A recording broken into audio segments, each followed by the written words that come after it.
HDFC AMC persistent systems बेची 2% से अधिक हिस्सेदारी, कमाया 905 करोड़ रुपए का मुनाफा। पिछले वर्ष के दौरान म्यूचुअल फंडों ने परसिस्टेंट सिस्टम्स में अपनी नेट एग्रीगेट होल्डिंग बढ़ाई है। 13 अक्टूबर 2022 के बाद से कंपनी के शेयर की कीमत 52 वीक के निचले स्तर 3,502 रुपए से 39% बढ़कर 5,775 रुपए हो गई है। ऐसे में आने वाले हफ्तों में निवेशकों द्वारा अधिक मुनाफा वसूली हो सकती है। HDFC एसेट मैनेजमेंट कंपनी ने परसिस्टेंट सिस्टम्स में 2% से अधिक हिस्सेदारी बेच दी है। इस तरह भारत के तीसरे सबसे बड़े फंड हाउस ने इससे करीब 905 करोड़ रुपए का मुनाफा कमाया है। कंपनी ने आज गुरुवार को एक्सचेंज फाइलिंग में यह जानकारी दी। इस बिक्री से $5 अरब की पुणे स्थित IT कंपनी में HDFC AMC की हिस्सेदारी घटकर 3.06% रह गई है।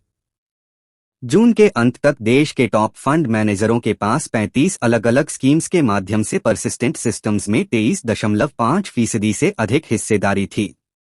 फंड मैनेजर्स के लिए पसंदीदा विकल्प रहा है। परसिस्टेंट सिस्टम्स पिछले वर्ष के दौरान म्यूचुअल फंडों ने परसिस्टेंट सिस्टम्स में अपनी नेट एग्रीगेट होल्डिंग बढ़ाई है। 13 अक्टूबर 2022 के बाद से कंपनी के शेयर की कीमत 52 वीक के निचले स्तर 3,502 रुपए से 39% बढ़कर 5,775 रुपए हो गई है। ऐसे में आने वाले हफ्तों में निवेशकों द्वारा अधिक मुनाफा वसूली हो सकती है।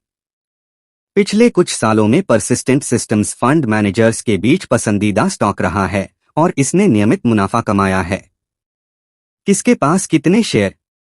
वर्तमान में कोटक इमर्जिंग इक्विटी स्कीम की परसिस्टेंट सिस्टम्स में 4.36% हिस्सेदारी है।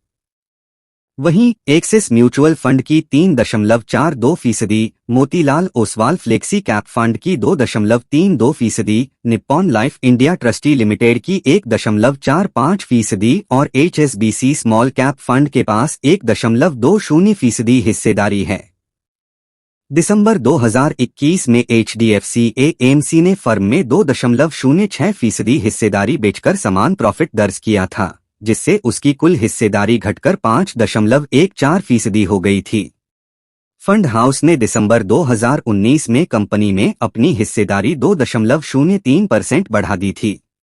28 सितंबर को HDFC AMC ने भारत की सबसे बड़ी वाइन कंपनी सुला विनयार्ड्स में अपनी हिस्सेदारी 2.01% बढ़ाकर 8.56% कर दी।